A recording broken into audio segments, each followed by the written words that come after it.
Awami League ban করো স্লোগানে উত্তাল শাহবাগ, এজন্য আরেক জুলাই। আব্দুল হামিদের দেশ থেকে সবাই সব জানে শাক দিয়ে মাছ ঢাকার চেষ্টা। ভারতে পাল্টা হামলার আগে কূটনীতিকে সুযোগ দিচ্ছে পাকিস্তান। এবং সর্বশেষ জানাবো, আওয়ামী লীগ নিষিদ্ধের দাবি নতুন কর্মসূচি ঘোষণা করলেন হাসনাত আব্দুল্লাহ। শুনছিলেন সংবাদ শিরোনাম, এবারে বিস্তারিত। আওয়ামী লীগ ব্যান করো স্লোগানে উত্তাল শাহবাগ, এজন্য আরেক জুলাই। ব্যান করো আওয়ামী লীগ ব্যান করো স্লোগানে উত্তাল রাজধানী শাহবাগ। আন্দোলনকারীদের স্লোগানে প্রকম্পিত পুরো এলাকা। আওয়ামী লীগ নিষিদ্ধের দাবিতে জাতীয় নাগরিক পার্টির দক্ষিণাঞ্চলের মুখ্য সংগঠক হাসনাত আব্দুল্লাহ শাহবাগ ব্লকেট কর্মসূচির ঘোষণা দেওয়ার পরই দলমত নির্বিশেষে সব শ্রেণীর মানুষ শাহবাগে জড়ো হতে শুরু করেন। হোটেল ইন্টারকন্টিনেন্টালের পার্শ্ববর্তী সড়ক থেকে সমাবেশ শেষে আন্দোলনকারীরা শাহবাগ মোড় অবরোধ করলে এক অভূতপূর্ব পরিস্থিতি সৃষ্টি হয়, যেন ফিরে এসেছে স্বৈরাচার আওয়ামী লীগের বিরুদ্ধে শুরু হওয়া সেই বৈষম্য বিরোধী ছাত্র আন্দোলন থেকে জুলাই অভ্যুত্থান। অবরোধস্থলে জাতীয় নাগরিক পার্টির বিভিন্ন স্তরের নেতাকর্মীদের সরব উপস্থিতি দেখা গেছে। দলটির দক্ষিণাঞ্চলের মুখ্য সংগঠক হাসনাত আব্দুল্লাহ, উত্তরাঞ্চলের মুখ্য সংগঠক সার্জিস আলম এবং বৈষম্য বিরোধী ছাত্র আন্দোলনের সমন্বয়ক তালাত মাহমুদ রাফি সহ এনসিপির বিভিন্ন পর্যায়ের নেতারা যোগ দিয়েছেন। বিকেল 4:30টার পর থেকে বিভিন্ন রাজনৈতিক দলের নেতাকর্মী ও সাধারণ ছাত্র জনতা শাহবাগ মোড়ে অবস্থান নিতে শুরু করেন। ব্যান করো আওয়ামী লীগ ব্যান করো, দিল্লি না ঢাকা, ঢাকা ঢাকা। আমার ভাই কবরে, খুঁড়ি কেন বাহিরে, গোলামি না আজাদি। নাহিদ আক্তার আসছে, রাজপথ কাঁপছে, একটা একটা ছাত্রলীগ ধৈরা জবাই কর। আওয়ামী লীগের আস্তানা ভেঙে দাও, গুড়িয়ে দাও। 24 বাংলা, আওয়ামী লীগের ঠাঁই নাই, লীগ ধরো, জেলে ভরো, এমন স্লোগান দিচ্ছেন তারা। এছাড়া আন্দোলনকারীদের হাতে আওয়ামী লীগ নিষিদ্ধের দাবিতে লেখা প্লেকার্ড, ফেস্টুন দেখা গেছে। ছাত্র জনতার অবরোধের ফলে শাহবাগের চারপাশের রাস্তায় তীব্র যানজট সৃষ্টি হয়েছে। সায়েন্স ল্যাব, টিএসসি ও বাংলা মোটর রুটে যান চলাচল পুরোপুরি বন্ধ হয়ে গেছে। তবে আওয়ামী লীগ নিষিদ্ধ না করা পর্যন্ত এই অবরোধ কর্মসূচি চলবে, এমনটাই ঘোষণা দিয়েছেন এনসিপির শীর্ষ নেতারা। আব্দুল হামিদের দেশ থেকে সবাই সব জানে শাক দিয়ে মাছ ঢাকার চেষ্টা। গণ অভ্যুত্থানে আওয়ামী লীগ সরকারের পতনের 9 মাস পর সাবেক রাষ্ট্রপতি আব্দুল হামিদ দেশ ছাড়ছেন। তিনি 2 মেয়াদে রাষ্ট্রপতি দায়িত্ব পালন করেন। থাই এয়ারওয়েজের একটি ফ্লাইটে বুধবার দিবাগত রাত 3:05 তিনি দেশ ছাড়েন বলে পুলিশের বিশেষ শাখা নিশ্চিত করেছে। এসবি প্রধান গোলাম রসুল গণমাধ্যমকে বলেছেন, আব্দুল হামিদ গত রাতে দেশের বাইরে গেছেন। তিনি বিমানবন্দরে যান রাত 11টার দিকে। প্রয়োজনীয় আনুষ্ঠানিকতা সেরে তিনি বিমানে চড়ে বসেন। দেশ ছাড়তে তাকে বাধা দেওয়া হয়নি। ইমিগ্রেশন কর্তৃপক্ষ বলছে, আব্দুল হামিদের দেশ থেকে কোনো নিষেধাজ্ঞা না থাকায় তাকে চিকিৎসার জন্য থাইল্যান্ডে যেতে দেওয়া হয়েছে। হত্যা মামলার আসামি হয়েও কিভাবে তিনি দেশ ছাড়লেন তা নিয়ে শুরু হয়েছে তুমুল সমালোচনা। বিষয়টিকে শাক দিয়ে মাছ ঢাকার চেষ্টা বলে মনে করছেন অনেকে। সংশ্লিষ্টরা বলছেন, চুপিসারে নয়, বিমানবন্দরের সব গোয়েন্দা সংস্থার দায়িত্বরত কর্মকর্তাদের উপস্থিতি এবং ইমিগ্রেশনের সব আনুষ্ঠানিকতা শেষ করে দেশ ছাড়েন সাবেক রাষ্ট্রপতি।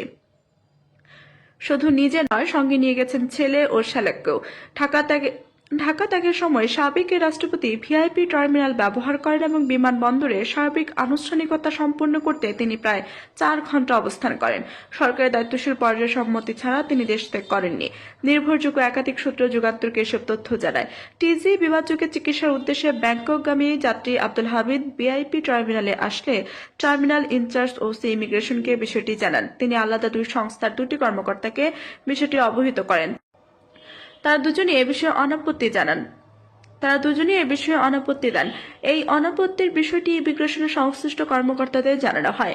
জানা গেছে, সাবেক রাষ্ট্রপতি মোহাম্মদ আব্দুল হামিদ বিমানবন্দরে ভিআইপি টার্মিনালে পৌঁছার পর থেকে দেশ ত্যাগ পর্যন্ত কোনো কর্মকর্তা কি করেছেন, কে কার সঙ্গে যোগাযোগ করে ইমিগ্রেশন সম্পূর্ণ নির্দেশ দিয়েছেন, এ বিষয়ে একটি গোয়েন্দা সংস্থা প্রতিবেদন তৈরি করেছে। গোপনীয় প্রতিবেদনটি সরকারের উচ্চ পর্যায়ে পাঠানো হয়েছে। এতে দেখা গেছে 3টি সংস্থার কর্মকর্তারা আব্দুল হামিদের দেশ ছাড়ার বিষয়টি জানতেন। তারা এই বিষয়ে ঊর্ধ্বতন কর্মকর্তাদের সঙ্গে কথা বলেছেন। ঊর্ধ্বতনদের সম্মতি সাপেক্ষে সাবেক রাষ্ট্রপতি আব্দুল হামিদের ইমিগ্রেশন সম্পন্ন হয়েছে। রিপোর্টে বলা হয়, টিজি বিমানবন্দরে চিকিৎসার উদ্দেশ্যে ব্যাংককগামী যাত্রী আব্দুল হামিদ ভিআইপি টার্মিনালে টার্মিনাল ইনচার্জ ওসি ইমিগ্রেশনকে বিষয়টি জানান। তিনি আলাদা দুটি সংস্থার 2 কর্মকর্তাকে বিষয়টি অবহিত করেন। তারা দুজনেই এ বিষয়ে অনাপত্তি দেন। এই অনাপত্তির বিষয়টি ইমিগ্রেশন সংশ্লিষ্ট কর্মকর্তাদের জানানো হয়। ওসি ইমিগ্রেশন ঊর্ধ্বতন কর্মকর্তাদের নির্দেশ প্রাপ্ত অনাপত্তি এবং ইমিগ্রেশন ফর ট্র্যাক সিস্টেমের কোনো বিরূপ মন্তব্য না থাকায় ভিআইপি টার্মিনালের ইনচার্জকে ইমিগ্রেশন করার নির্দেশ দেন।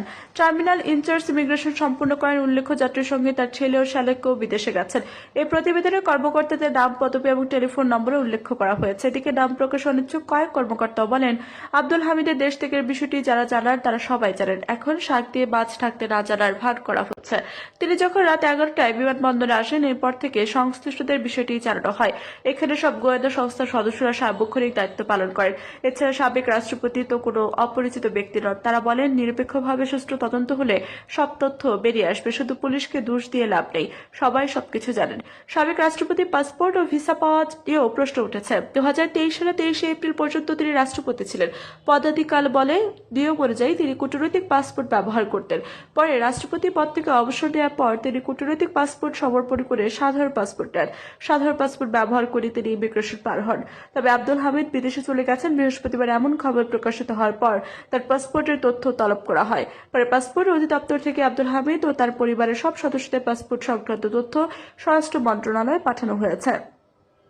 এদিকে ঘটনা অন্তর্বর্তী সরকার রহস্যজনক ভূমিকার কড়া সমালোচনা করে সামাজিক মাধ্যম পোস্ট দিয়েছে জাতীয় নাগরিক পার্টির নেতারা।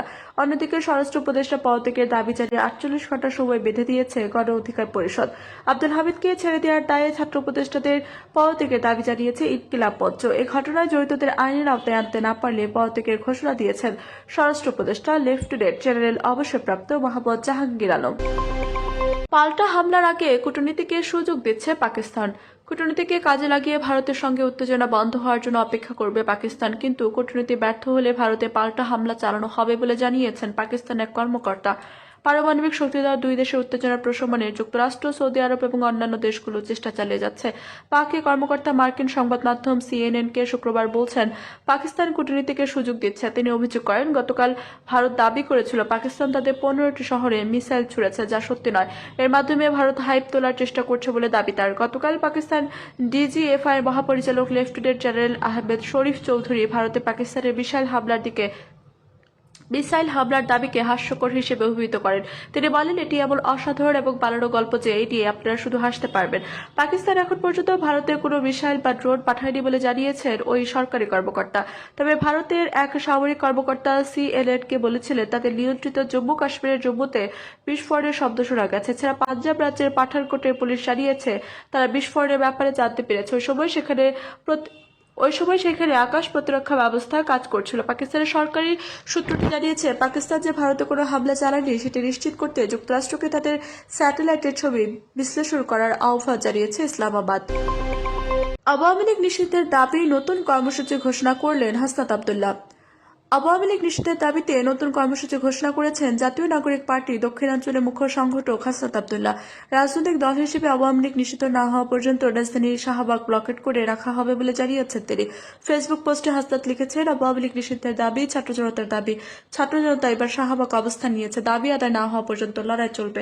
কিছুক্ষণ পরে আরেক পোস্টে হাসনাত বলেন, আওয়ামী লীগ নিষিদ্ধের দাবি শুধু এনসিপির দাবি নয়, এই দাবি জুলাইয়ের সকল শক্তির দাবি। এই সমাবেশে জুলাইয়ের সকল শক্তির সমাবেশ। এর আগে শুক্রবার বিকেলে প্রধান উপদেষ্টার বাসভবন যমুনার পাশে বিন্টু রোডের ফোয়ারার সামনে সমাবেশ থেকেও একই ঘোষণা দেন তিনি। ঘোষণা পর সমাবেশ থেকে হাসনাত আব্দুল্লাহর নেতৃত্বে সাধারণ ছাত্র জনতার একটি মিছিল শাহবাগের দিকে যায় এবং শাহবাগ ব্লকেট করে রাখেন। সমাবেশে হাসনাত আব্দুল্লাহ বলেন, ইন্টারিম সরকার আমাদের দাবি মানে নাই, তাদের কানে আমাদের দাবি পৌঁছে নাই। তাই আমরা ব্লকেট দিয়ে আওয়ামী লীগ নিষিদ্ধের দাবি বাস্তবায়ন করে ছাড়ব। আজ থেকে যতদিন পর্যন্ত আওয়ামী লীগ নিষিদ্ধের ঘোষণা না আসবে ততদিন পর্যন্ত শাহবাগ ব্লকেট থাকবে। প্রিয় দর্শক, এই ছিল এখনকার মতো সর্বশেষ সংবাদ। আপনি সব সংবাদ পেতে চ্যানেলটি সাবস্ক্রাইব করে পাশে থাকা বেল বাটনটি ক্লিক করে রাখুন। ধন্যবাদ সবাইকে এতক্ষণ সাথে থাকার জন্য।